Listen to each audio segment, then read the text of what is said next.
Hi, it's me again with Corel Tips and Tricks. You'll never draw this, but it might learn a few tricks, tools. Draw an oval. Hit P and put it in the center of the page. Well, way over there. Let's move our item.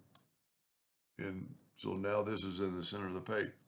The only way to make it symmetrical, like if you Control D right now and hold down the Shift key and have it grow from the center, it's still going to be thicker on the edges. So the only way to really do it is go to Effects and Contour, and we're going to contour 1/4 of an inch to the inside one time. That's perfect. We don't have to break the contour apart, and it's 1/4 of an inch all the way around, and later on that's going to come into play. So let's take a 2-point line, holding down the Control button and hit P. Take your Smart Fill tool and let's fill it in with that. Now, one thing we know that the thickness of this wall of this arch is 1/4 of an inch. So set your nudge factor on 1/4 of an inch. Control D, go ahead and make it black. Control D, make it gray. That might be thicker than the other gray. And then make the next one black. That's really all that's to it. Now, when I was doing this, Control G, Control D, get your two-sided arrow and do that right there. I first thought that looks pretty cool within itself. Now I've got a little bit of separation near line. I wonder if I jiggled it. So let's Control D, holding down the Control button. No, I still got a line. That's just where the Smart Fill tool was. There's a couple of ways we can fix that, and let's just fix it. Let's take that, I'll tell you what. Well, that isn't what we really want anyway. I mean, if we're going to do it like the example, but even though that, I think that looks pretty cool. Now you just need to change this color to that. Whoop, I got them grouped together. Change this color to that color.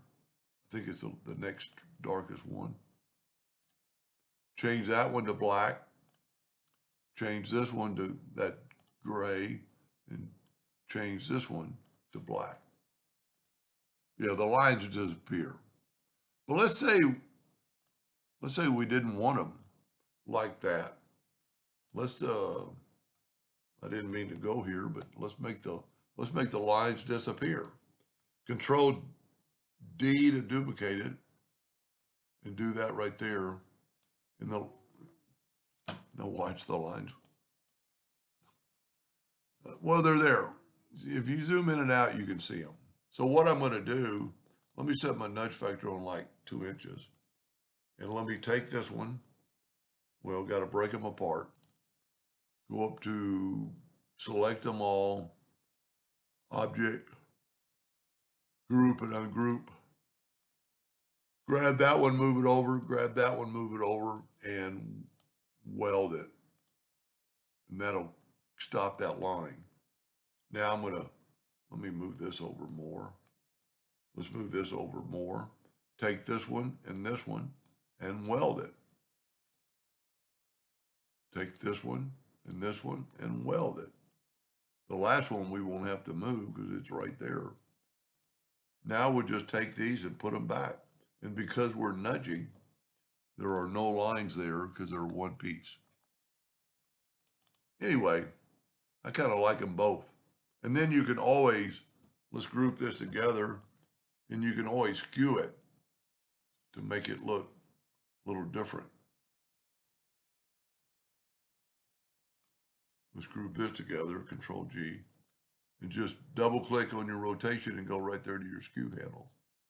Makes it look like it's a little not as easily drawn. But anyway, little fun project. Hope that helped. Thank you for watching.